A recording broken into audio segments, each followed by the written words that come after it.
Recent US Air Force deployments suggest a shocking shift in strategy. While the world watches Iran, the real target is Russia. In recent weeks, the movements of US strategic air forces across Europe and the Indian Ocean have raised eyebrows around the world. Officially, these maneuvers are framed as part of routine military readiness and deterrence, focused largely on countering Iranian aggression in the Middle East. The deployment of B-52H Stratofortress bombers to Europe under the Bomber Task Force Europe 25-2 and the sudden build-up of B-2 Spirit stealth bombers at the UK-US base at Diego Garcia seem to support that narrative. But beneath the surface, there may be a more profound and urgent reason for this mobilization. A closer look suggests that these moves may not be about Iran at all. They could be part of a broader US strategy aimed at launching a surprise strike on Russian military assets. The deployment of B-52H bombers to Europe has been presented as a show of strength in support of NATO and as a way to improve interoperability with allied forces. But these bombers aren't just symbolic tools of deterrence. They're strategic heavyweights capable of delivering both conventional and nuclear payloads across continents. Their arrival coincides with a pivotal moment in the war in Ukraine, where Ukrainian forces are striking targets deep inside Russian territory, including oil refineries, rail hubs, and airfields in the Belgorod and Kursk regions. These strikes are not only tactical victories for Kyiv, but also tests of Russia's ability to defend its homeland under pressure. By placing nuclear-capable bombers in Europe now, the US is making a powerful, if unspoken, statement to Moscow. At the same time, American air tactics in Europe are evolving rapidly. The US Air Force has shifted its focus from large-scale strategic planning to more agile close-range operations designed to counter advanced Russian electronic warfare systems, missile defenses, and anti-access strategies. These are not preparations for long-range missions against Iran's nuclear infrastructure, but the type of drills one would expect if the target were a near-peer adversary with advanced integrated air defenses, like Russia. Then there is the matter of Diego Garcia. This remote base in the Indian Ocean has long been a cornerstone of US power projection across the Indo-Pacific and Middle East. In recent weeks, it has received deployments of B-2 Spirit stealth bombers, the US Air Force's most advanced long-range strike aircraft. Official sources tie this move to increased tension with Iran and its proxies in Yemen. Yet the geography doesn't quite add up. Diego Garcia is thousands of kilometers from Iran and much farther from the primary flashpoints in the Red Sea and Persian Gulf. If the US wanted to target Iran, its forward bases in Qatar, Bahrain, or even Turkey would offer better access and quicker deployment times. So why send the B-2S to such a distant and secretive outpost? The answer may lie in misdirection. By appearing to prepare for confrontation with Iran, the US draws attention away from its real objective, Russia. The B-2S at Diego Garcia are capable of launching precision strikes with almost no radar signature. From that location, they could bypass heavily surveilled European airspace and strike Russian strategic targets in a coordinated surprise operation alongside bombers flying from European bases. Russia's radar and satellite systems are tuned primarily to detect threats coming from the west or north, not from the Indian Ocean. A simultaneous two-pronged attack could overwhelm Russian defenses and limit their response capability. The broader context adds to the suspicion. Russia is increasingly vulnerable. Its military is stretched thin across Ukraine. Its economy is under sustained international sanctions, and public morale is deteriorating amid a grinding, inconclusive war. The United States may see this as a fleeting window of opportunity, a chance to deliver a decisive blow that disrupts Russia's war effort, cripples its strategic command infrastructure, and possibly forces it to the negotiating table under new conditions.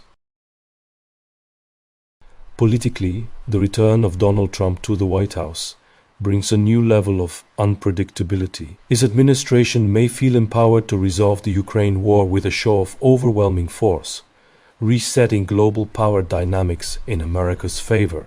A direct strike on Russia, even a limited one, would also serve as a deterrent signal to China and others, reinforcing US military dominance in an increasingly multipolar world.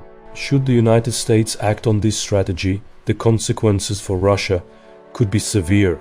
A surprise strike on military infrastructure might not only devastate key command centers and radar installations, but also ignite a political crisis within Russia itself. Already facing internal dissent and an exhausted population, the Russian regime could find itself destabilized in the wake of such a blow. In the worst-case scenario, Moscow might respond with tactical nuclear weapons, particularly in Ukraine or along NATO's eastern border, plunging the world into a confrontation not seen since the Cold War. Despite the public-facing rationale targeting Iran, the recent US Strategic Air Force moves are better understood as calculated signals aimed at Russia. From shifting tactics in Europe to stealth deployments in Diego Garcia, the US is laying the groundwork for a surprise that could change the trajectory of the war in Ukraine, and perhaps redraw the security architecture of Europe itself. In this global chess match, every move counts, and while the pieces may appear to be aimed at one opponent, they may in fact be preparing to strike another entirely. Historically, such misleading deployments have been part of US military doctrine. During World War II, the Doolittle raid of 1942 stunned Japan when 16 US B-25 bombers, launched from the USS Hornet, struck Tokyo and other cities. Though the damage was limited, the psychological shock was profound. It shattered Japan's sense of invulnerability and forced a redirection of its military strategy. This surprise attack, launched from an unexpected location and using tactics never seen before, bears striking similarities to the potential of using Diego Garcia as a springboard today. Even more dramatic were the atomic bombings of Hiroshima and Nagasaki in August 1945. While Japan was already weakened, these strikes were executed with minimal warning and unprecedented force. Beyond ending the war, they served a secondary strategic purpose, sending a chilling signal to the Soviet Union about American capabilities. In that sense, they weren't just about Japan, they were about shaping the post-war balance of power. A sudden airstrike on Russia today, perhaps aimed at crippling command and control centers, or key air defense networks, could serve a similar dual purpose, disrupting Moscow's military ambitions while recalibrating the entire geopolitical order. Likewise, Operation El Dorado Canyon in 1986, the surprise airstrike on Libya in retaliation for terrorist activity, demonstrated America's ability to project force rapidly and decisively, even when flying around denied airspace. The shock value of this attack helped to neutralize Libya's threat without triggering a broader war. Again, the precedent is clear. Strategic airstrikes launched under the cover of another conflict or narrative have long been part of US doctrine. All these examples reflect a consistent pattern in US military strategy. Public attention is directed toward one crisis, while the real target lies elsewhere. The build-up in Diego Garcia and Europe, framed as preparation for conflict with Iran, might in fact be camouflage for something far more consequential, a sudden incapacitating strike against Russian military infrastructure. Given Russia's own increased reliance on A2AD systems, drones, and missile attacks across Ukraine and NATO-adjacent zones, a preemptive move by the US is not implausible. The implications of such a strike would be profound. Militarily, it could neutralize key Russian assets, setting Moscow's war machine back years. Politically, it would force global powers to recalibrate their stance toward NATO and the US. Economically, it could destabilize already fragile markets reliant on Russian energy and grain exports. Most dangerously, it risks triggering a chain reaction, either direct retaliation or asymmetric warfare in cyberspace and beyond. In conclusion, while Washington's official stance continues to highlight Iranian threats, the breadth and nature of current strategic air deployments suggest otherwise. Historical precedent, current geopolitical conditions, and the deceptive clarity of official statements all point toward a scenario in which Russia, not Iran, is the primary target. Whether this is an elaborate deterrence tactic or preparation for a rapid decapitation strike remains uncertain. But history teaches us one thing: when the US Air Force moves quietly but decisively, the real objectives often lie beyond the headlines.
Every day, Ukraine's land remains deadly, littered with landmines and unexploded ordnance. Innocent civilians, farmers, and rescue workers face unimaginable risks. The war will one day end, but the danger will persist for decades. That's why we need your help. Meet a remotely controlled demining machine called ZMI, made in Ukraine. Designed for speed, precision, and safety, it is capable of clearing hazardous areas efficiently while keeping human lives out of harm's way. It is affordable and effective, costs up to 80 times less than foreign demining machines, clears up to 1.8 hectares per day, operates in sand, mud, trenches, and rocky terrain, certified under NATO standards. This is what makes this demining machine truly remarkable. It can withstand the detonation of an anti-tank mine and keep going. In comparison, traditional demining vehicles suffer catastrophic damage from such blasts. The machine is not only durable but also has low-cost maintenance. It survives anti-tank mine detonations, and repair costs are as low as $700 compared to over $50,000 for traditional demining vehicles. Join International Action Alliance in this mission. Your donation can help fund this demining machine and other vital land rehabilitation initiatives. Together, we can clear the land, save lives, and rebuild Ukraine's future.